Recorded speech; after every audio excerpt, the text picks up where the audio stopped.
ഉപരാഷ്ട്രപതി ജഗദീപ് ധൻഖറിന്റെ രാജിക്ക് പിന്നിൽ ബി.ജെ.പിക്ക് ഇഷ്ടപ്പെടാത്ത ചില കാര്യങ്ങളാണെന്നുള്ള റിപ്പോർട്ട് പുറത്തുവന്നിരിക്കുകയാണ്.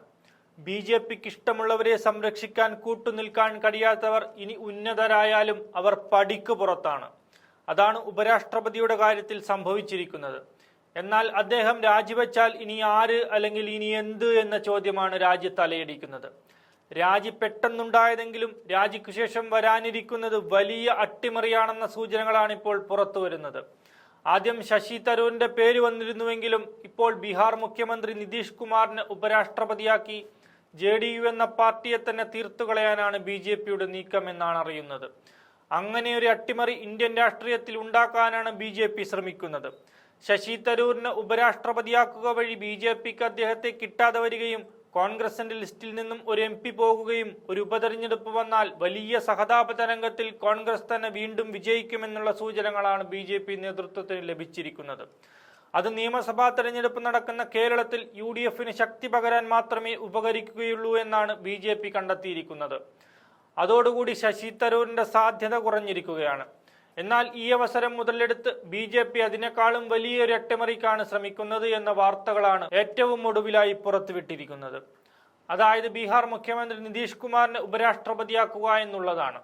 അതുവഴി നിതീഷ് കുമാറിന്റെ ശല്യത്തെ ഒഴിവാക്കി ആ പാർട്ടിയെ തന്നെ BJPയിൽ എത്തിക്കാമെന്നുള്ള അട്ടിമറിയാണ് നടക്കാൻ പോകുന്നത്. അത് ദേശീയ രാഷ്ട്രീയത്തിൽ വലിയ ചർച്ചകൾക്കാണ് വഴിവെച്ചിരിക്കുന്നത്. ബീഹാർ തെരഞ്ഞെടുപ്പിന്റെ പശ്ചാത്തലത്തിൽ ബീഹാറിന്റെ മുഖ്യമന്ത്രി നിതീഷ് കുമാറിന് ഉപരാഷ്ട്രപതി സ്ഥാനം നൽകി ഇതുവരെ BJP നേരിട്ട് ഭരിച്ചിട്ടില്ലാത്ത സംസ്ഥാനത്തിന്റെ അധികാരത്തിലേറുക എന്ന കുടിലതന്ത്രമാണ് BJP നടത്തുന്നത്. തുടർച്ചയായി 20 വർഷം ഭരിച്ച നിതീഷ് കുമാറിന് ഇനിയൊരു തവണ അധികാരം ലഭിക്കുക അസാധ്യമാണ്. അതിനു പകരം പ്രതിപക്ഷമായ ഇന്ത്യ സഖ്യത്തിനാണ് കൂടുതൽ സാധ്യത.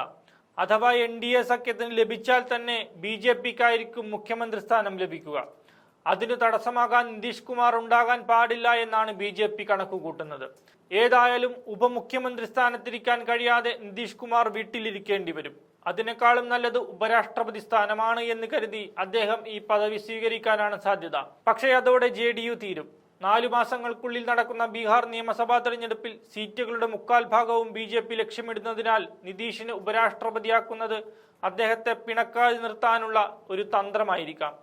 നിതീഷ് കുമാറിനെ ഉപരാഷ്ട്രപതിയാക്കുന്നത് ബീഹാറിന് വളരെ നല്ലതായിരിക്കുമെന്ന് BJP തന്നെ പറഞ്ഞു പ്രചരിപ്പിക്കുകയാണ്. അതിനർത്ഥം ഇനി നിതീഷ് കുമാറിന്റെ പാർട്ടി തന്നെ ഉണ്ടാകാൻ സാധ്യതയില്ല. JDUവിനെ ഒപ്പം കുറച്ചുകാലം കൂട്ടുമെങ്കിലും JDUവിനെ തന്നെ BJP ഇല്ലാതാക്കും. അതുവഴി ക്രമേണ JDUവിനെ തകർത്ത് 12ഓളം വരുന്ന MP മാരെ ഒപ്പം കൂട്ടാനാണ് BJPയുടെ തന്ത്രം. പകുതിയിലേറെ MP മാർ BJPയിലേക്ക് കൂറുമാറിയാൽ അവർക്ക് അയോഗ്യതയും ഉണ്ടാകില്ല.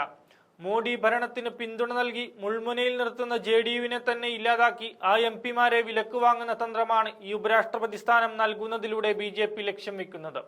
അതിന് തടസ്സം നിൽക്കാൻ നിതീഷ് കുമാർ രാഷ്ട്രീയത്തിൽ ഉണ്ടാകാൻ പാടില്ല. ആ അട്ടിമറി നടത്തുന്നതിനായിട്ടാണ് നിതീഷ് കുമാറിന് നൈസായി ഉപരാഷ്ട്രപതി എന്ന വലിയ പദവി നൽകി ഒതുക്കാൻ പോകുന്നത് എന്ന സൂചനകളാണ് പുറത്തു വരുന്നത്.